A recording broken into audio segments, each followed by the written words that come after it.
में महाकुंभ का शुभारंभ हो गया है, लेकिन यूपी में योगी के साथ कुछ भी शुभ होता हुआ दिखाई नहीं दे रहा और ना ही होने वाला है।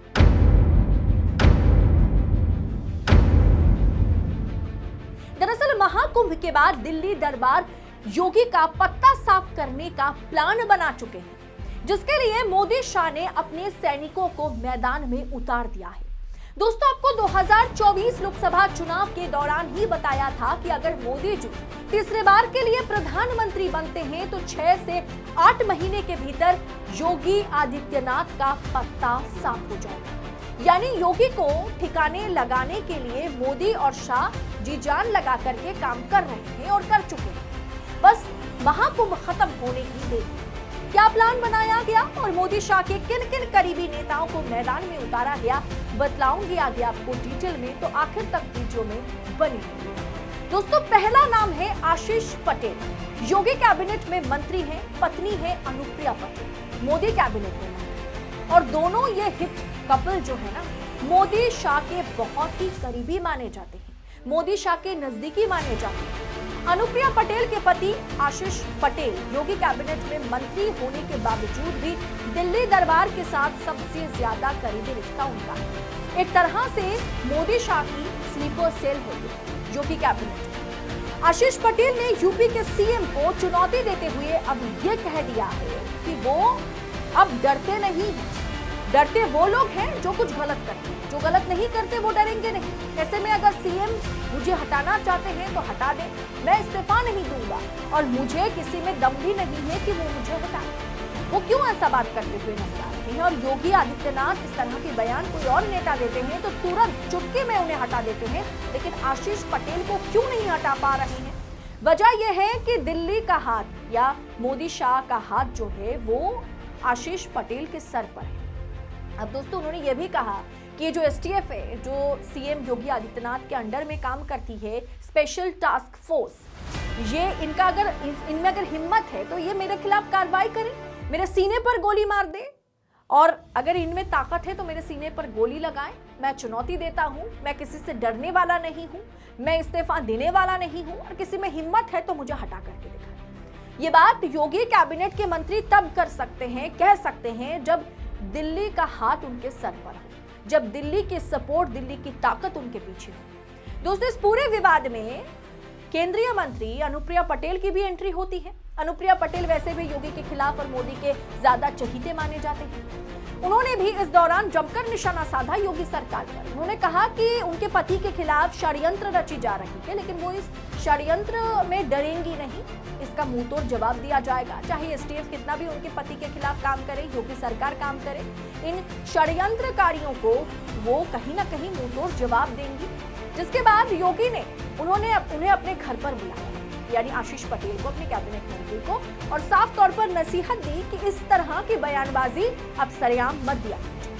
दरअसल योगी के कामकाज पर, योगी की पुलिस पर मोदी शाह के नेता सीधा हमला कर रहे हैं जो यूपी में मौजूद है। दूसरा नाम है शाह के सबसे नजदीकी नेताओं में गिने जाने वाले संजय निषाद। ऐसा एक नेता है जो लखनऊ की पाई खबरें जो है दिल्ली तक पहुंचाते हैं और हर महीने शाह से मुलाकात करने के लिए दिल्ली आ जाते हैं, और योगी कैबिनेट की सरकार की पाई टू पाई हिसाब जो है वो अमित शाह को देकर के फिर लखनऊ लौटे। दोस्तों, आशीष पटेल के बाद योगी सरकार में मंत्री संजय निषाद बीजेपी नेताओं पर हमला किया। निषाद ने योगी सरकार पर निषाद आरक्षण की मांग को पूरा न करने और निषाद जातियों के साथ भेदभाव करने का बड़ा संगीन आरोप लगाया। मतलब योगी कैबिनेट में मौजूद होने के बावजूद उनका कहना है कि ये जो बीजेपी में ना विभीषण है, बीजेपी में कोई ऐसा मोड़ है जो बीजेपी को ही क्षति पहुंचाने का काम कर रहा है। उनके मुताबिक लोकसभा चुनाव में उसी विभीषण ने बीजेपी को यूपी में हरा दिया, और संजय निषाद के बेटे प्रवीण संत कबीर नगर सीट से उस मैदान में जो उतरे थे वो भी ये सीट हार गया, क्योंकि इसमें कोई तीसरा शामिल था। इसमें कोई विभीषण था जो ये नहीं चाहता था कि भारतीय जनता पार्टी फिर एक बार उत्तर प्रदेश में बहुमत के साथ लोकसभा का चुनाव जीते। और विभीषण के तौर पर बार बार योगी आदित्यनाथ का नाम पॉलिटिकल एनालिस्ट लगातार ले रहे थे। माना यह जा रहा था योगी और मोदी के बीच दरार के चलते भारतीय जनता पार्टी उत्तर प्रदेश में कई सीटें इस बार हारी। अब दोस्तों ऐसे में लगातार हमला जो है वो योगी आदित्यनाथ पर क्यों किया जा रहा है, और जितने करने वाले लोग हैं सब मोदी और शाह के खास नेता हैं, खास करीबी में से गिने जाते हैं। अब इसमें तीसरा नाम जो है वो नंद किशोर गुर्जर का है, जो कि भाजपा विधायक है, बहुत ही विवादित बयानों के लिए जाने जाते हैं। उन्होंने योगी सरकार पर एक बड़ा खुलासा किया। उन्होंने खुलासा किया कि रोजाना कट रही है 50,000 गायें, अधिकारी खा रहे पैसा। बीजेपी विधायक नंद किशोर गुर्जर का बड़ा बयान। उन्होंने क्या कहा कि रोज 50,000 से गाय को यहाँ पर उत्तर प्रदेश में उत्तर प्रदेश प्रशासन के नाक के नीचे ऐसे तमाम गौहत्या की जा रही है, और वो मांस जो है बाहर पाचार किया जा रहा है, बाहर विदेशी मुल्कों में भेजा जा रहा है, और सरकार, योगी सरकार हाथ पर हाथ धरे बैठी हुई है। नंद किशोर गुर्जर ने साफ तौर पर कह दिया। गाजियाबाद के लोनी से बीजेपी विधायक नंद किशोर गुर्जर ने बड़ा बयान दिया। उन्होंने दावा किया है कि यहाँ रोजाना 50,000 से अधिक गाय काटी जा रही है और पुलिस की ओर से कोई कदम नहीं उठाया जा रहा है। उन्होंने मुख्य सचिव पर आरोप लगाते हुए कहा कि वो उनकी हत्या की तैयारी कर चुके हैं। बड़ा संगीन आरोप है।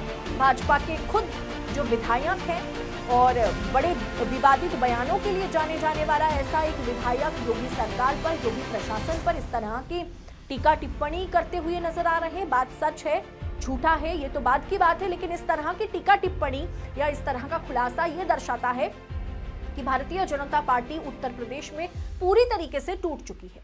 चाहे आशीष पटेल हो, चाहे संजय निषाद हो, चाहे नंद किशोर गुर्जर हो, हर किसी का इस्तेमाल फिलहाल के लिए योगी आदित्यनाथ को निपटाने के लिए दिल्ली दरबार करती हुई नजर आ रही है। जैसे मैंने आपसे कहा था कि लोकसभा चुनाव में अगर तीसरी बार के लिए मोदी जी चुनकर आते हैं और मोदी जी प्रधानमंत्री बनते हैं तो सबसे पहले विकेट जो है वो किसी और का नहीं बल्कि योगी आदित्यनाथ का गिरेगा। और वही काम अब वो खुलेआम भारतीय जनता पार्टी के आला कमान मोदी और शाह ने इन तमाम उत्तर प्रदेश के नेताओं को इसका कार्यभार संभालने का मौका दे दिया है कि योगी आदित्यनाथ को अब निपटाना है। और नतीजे के तौर पर ये तमाम नेता, तमाम मंत्री, योगी में कैबिनेट मंत्री, विधायक, नेता इस तरह के योगी के खिलाफ बयान दे रहे हैं। अमूमन भाजपा में ऐसा होता नहीं है। कोई भी भाजपा सरकार के विरोध में अगर भाजपा के अंदर खड़े होते हैं तो उनका हाल या तो सुब्रमण्यम स्वामी की तरह हो जाता है या फिर उस खबर को अंदर ही अंदर दबा दिया जाता है। इस तरीके से प्रचार नहीं किया जाता। उस मामले को कहीं ना कहीं सुलझाने की कोशिश या फिलहाल के लिए मिट्टी डालने की कोशिश भाजपा आलाकमान करते हैं। लेकिन खुलेआम योगी सरकार पर सवालिया निशान भाजपा के विधायक, भाजपा के मंत्री, योगी के कैबिनेट मंत्री अगर सवाल दाग रहे हैं तो इसके पीछे कोई और नहीं बल्कि दिल्ली की ताकत। इस पूरे विषय को आप किस अंदाज में आंक रहे हैं? राजनीति और राजनेताओं से जुड़ी ये तमाम खबरें पड़ताल के साथ पाने के लिए देश टीवी को सब्सक्राइब कीजिए। फिलहाल इस रिपोर्ट में इतना ही दोस्तों, फिर से होगी मुलाकात। बहुत बहुत शुक्रिया। जय हिंद, जय भारत।